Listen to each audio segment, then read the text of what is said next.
માળિયાહાટીના પીકોર ગામનો કોઝવે પુલ તણાયો। પીકોર ગામથી માંગરોળ સુધીના વાહન ચાલકો માટેનો સંપર્ક તૂટ્યો। ગામના ખેડૂતોને આવવા જવામાં ભારે મુશ્કેલી। પુલ નીચે પથ્થરો રાખીને લોકો ખેતરો સુધી પહોંચવા મજબૂર બન્યા। તાત્કાલિક આ સમસ્યા અને રોડ રસ્તા કોઝવે રિપેર કરવામાં આવે તેવું ગામ લોકોની માંગ। રિપોર્ટ પ્રતાપસિંહ સોદિયા।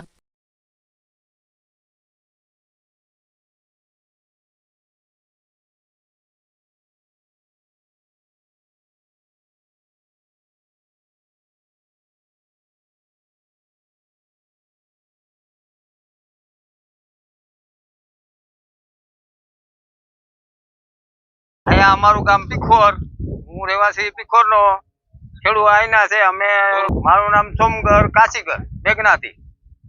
અમારે અહીંયા રસ્તાનું બહુ પ્રોબ્લેમ છે। અટાણે કોઈ માણસ હાલી ચલી શકતું નથી, એને માટે અમે અહીંયા 100 માણસ અટાણે ઊભું બે જણા હાથ પકડાવીને હેઠા ઉતરાવીએ। બહારના માણસોને ભાડગામ વાળાઓને આવી છે પોઝિશન। અમારે 50-60 ખેડૂત છે દાડીની માટે અહીંના સ્થાનિક, એને અટાણે બધાને આને શું કરવું, વાવેતર કેમ કરવું, બી કેમ ઉગાડવું, ગાડી પર કેમ ઉગાડવા, પુલ તૂટી ગયા માટે આ બધી પોઝિશન આવી છે। રાજકાર્ય અમારી માંગણી એક જ છે કે આ પુલ રિપેર થાય એટલી જ, બીજી અમારી કાંઈ માંગણી નથી સરકાર પાસે। નામ રાજેન્દ્રભાઈ રાણાભાઈ બાબરિયા, પીખોર ગામ મારું છે।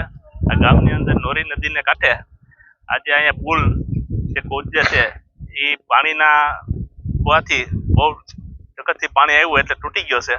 એની અંદર આજે ખેડૂતને વાવવાનું બાકી છે ને વાવેતર બાકી છે, એટલે જેને દાણા આતે બધું લઈ જવાનું હોય, વાવેતરની અંદર ગાડા છે, બળદ છે લઈ જવાનું હોય, કોઈ છોકરાને સ્કૂલે જવું હોય, આની સમસ્યા છે। એને તાત્કાલિકને ધોરણે આ પુલનું કામ સરકાર કરે એવી આ ખેડૂતની બધાની માંગ છે।